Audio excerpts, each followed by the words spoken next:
Dans cet épisode, je vous propose de découvrir 6 stratégies pour recadrer un traumatisme.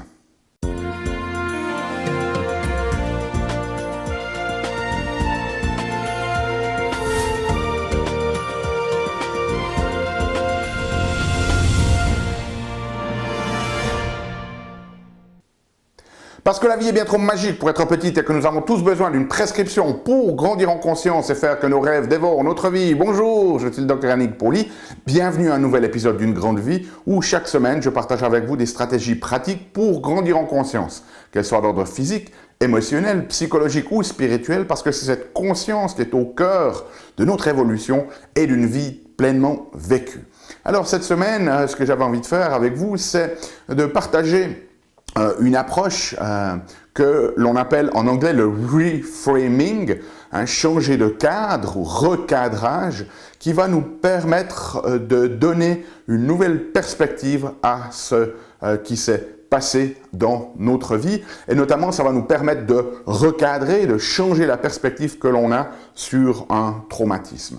Alors, ce qui est intéressant, c'est que pour de nombreuses personnes, elles ont l'impression que leur présent est déterminé par ce qui s'est passé dans le passé. De dire, voilà, je suis comme ça actuellement parce que dans le passé, j'ai eu ce traumatisme-là. Et en fait, ce que les sciences, la recherche en neurosciences montre, c'est que ce n'est pas tant ça, ce n'est pas tant le passé qui détermine notre présent, mais en fait, ce qui se passe dans le présent, la perspective que l'on a dans le présent, qui va en fait colorer la mémoire que l'on a du passé. Alors, dit plus simplement, cela veut dire qu'en fait, notre mémoire du passé, elle est malléable et on peut la transformer. Donc, on peut transformer la perspective de ce que l'on a du passé. Alors, par cet exercice aujourd'hui, je vais vous donner des clés pour transformer en fait cette mémoire du passé au travers d'une perspective différente. Comme ça, ça va pouvoir changer, recadrer la notion que vous avez de traumatisme. Alors, qu'est-ce qu'on entend par traumatisme? Traumatisme, c'est en fait tout un événement qui impacte négativement votre identité. Alors, votre identité, c'est quoi? C'est l'histoire que l'on se raconte sur qui l'on est. On a tous une notion de qui l'on est, c'est une histoire, un narratif que on se raconte dans notre tête. Et donc, ce traumatisme, c'est toute chose qui altère négativement l'histoire que l'on a de nous-mêmes, l'histoire que l'on se raconte à propos de nous-mêmes. Alors, ça peut être quelque chose de très grand, de très violent, mais un traumatisme, ça peut aussi être, par exemple, quelque chose de très petit. Ça peut être un commentaire qu'a fait à une époque un professeur en disant ouais, t'es vraiment pas bon aux maths, et depuis ce jour-là, vous vous racontez l'histoire que vous n'êtes pas bon aux maths. Par exemple, j'ai une patiente avec qui on a eu une discussion il y a quelque temps qui en fait adorait peindre, et puis c'est quelque chose qu'elle aurait vraiment voulu faire professionnellement, mais qu'elle ne l'a jamais fait parce que quand elle était jeune, à l'école secondaire, son prof de dessin y avait fait une remarque sur en fait un dessin qu'il n'avait vraiment pas aimé, et à ce moment-là, elle avait eu un moment de panique, comme un traumatisme, en se faisant critiquer devant la classe. Elle s'est sentie embarrassée, elle s'est sentie jugée, critiquée, et depuis ce jour-là, elle a créé dans son identité une histoire qu'elle n'était pas bonne, qu'elle ne savait pas peindre, alors que c'était faux, c'était juste l'opinion à ce moment-là sur un dessin d'une personne, et cela l'a bloqué. Donc, vous voyez qu'il ne faut pas grand-chose pour créer cette notion de traumatisme. Donc, dès le moment où on est dans une situation potentiellement traumatisante, on a tout d'abord une réaction initiale, qui sont des émotions. Pour cette patiente, par exemple, l'embarras, le fait de se sentir jugé, etc. Mais le traumatisme, il ne vient pas directement de la réaction émotionnelle initiale, il vient en fait du narratif, de l'histoire que l'on va se raconter par la suite de notre réaction émotionnelle. Donc, ce n'est pas tant le fait qu'elle se soit sentie jugée sur le moment-là qui était problématique, c'est la conclusion qu'elle a tirée dans son propre esprit qu'elle ne savait pas peindre pour ce patient en particulier. Okay? Donc, une des clés essentielles pour pouvoir finalement changer, recadrer, donner une nouvelle perspective à ces traumatismes, c'est de développer une bonne compétence de ce qu'on appelle une régulation émotionnelle. Et la régulation émotionnelle, c'est tout simplement la capacité de donner un sens utile ou constructif grâce à une perspective différente. C'est de donner un sens à quelque chose qui s'est passé en obtenant une perspective différente.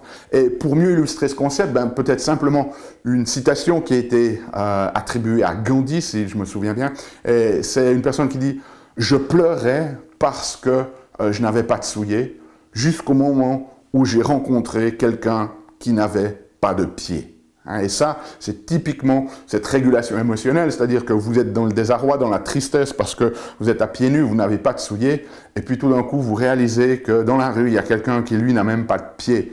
Donc ça change complètement la perspective que vous avez, et soudainement, vous avez de la gratitude simplement pour le fait d'avoir des pieds nus, même si vous n'avez pas de souliers. C'est ça, ce changement de perspective, ce recadrage. Alors comment est-ce qu'on procède? Eh bien, la première étape, c'est tout d'abord de vous replonger dans cette situation que vous percevez comme traumatisante et simplement décrire quelle était cette réaction initiale.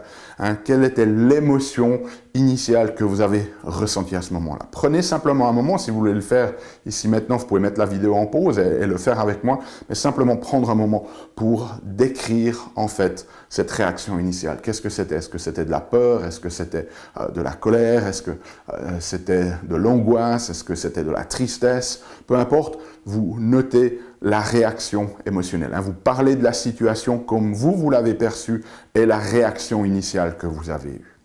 Une fois que vous avez fait ça, en deuxième étape, ce que l'on va faire, c'est que l'on va écrire à propos du ressenti et du comportement que vous avez maintenant.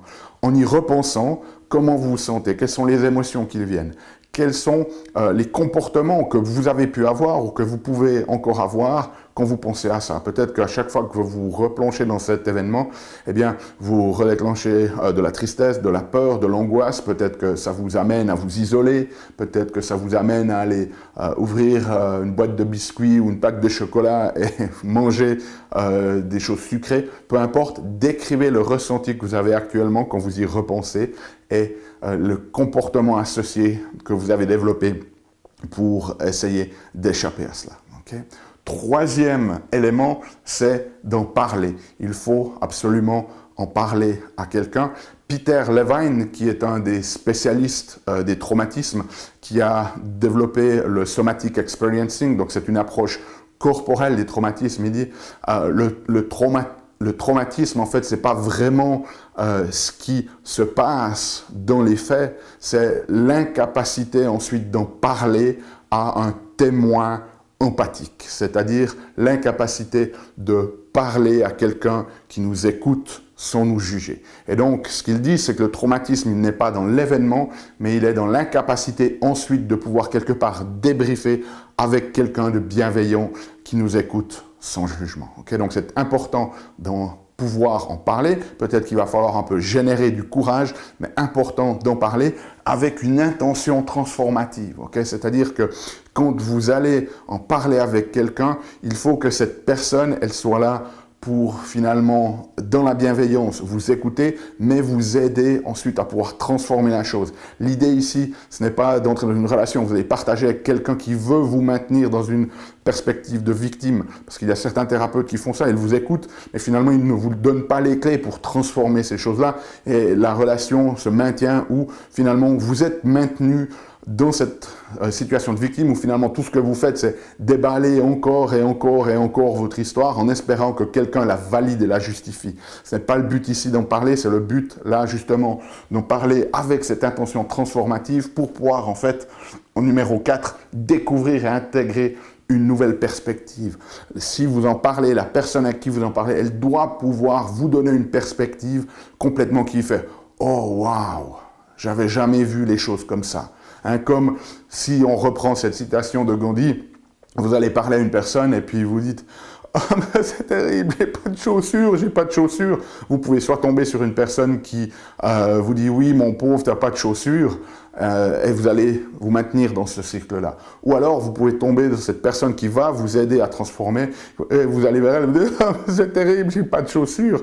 Et tout d'un coup, là, elle vous dit « ouais, mais c'est pas grave, il y en a qui n'ont même pas de pieds ». Et tout d'un coup, « oh, waouh, j'avais jamais pensé à ça ». C'est vrai que finalement, ne pas avoir de chaussures, c'est rien, je suis déjà vraiment reconnaissant pour avoir des pieds, même s'ils sont nus. Donc, important d'en parler, mais avec une personne qui a cette intention transformative, qui peut vous donner une perspective différente.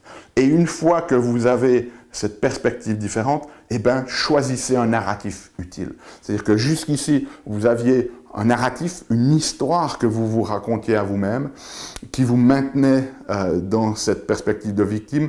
Maintenant, vous transformez les choses, développez une nouvelle histoire. Racontez-vous une nouvelle histoire. Utilisez le présent pour modeler la mémoire que vous avez du passé, changer le narratif, l'histoire, ce que vous vous racontez à vous-même. Et une fois que vous avez commencé de le raconter à vous-même avec cette perspective différente, eh bien, partagez le nouveau narratif avec d'autres. C'est-à-dire qu'à partir de ce moment, dès le moment où vous allez aborder ce thème de ce qui s'est passé, eh bien, abordez-le au travers de la nouvelle histoire, du nouveau narratif que vous vous êtes créé et pas de l'ancien narratif. Okay? Voilà les 6 stratégies.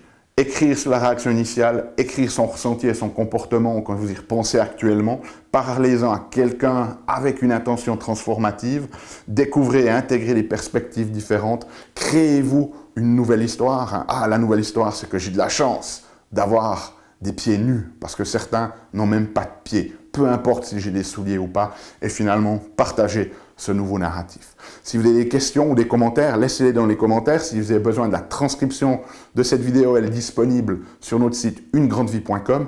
Nous, on se retrouve la semaine prochaine pour un nouvel épisode. D'ici là, souvenez-vous, aimez la vie, émerveillez-vous et contribuez chaque jour un petit peu plus.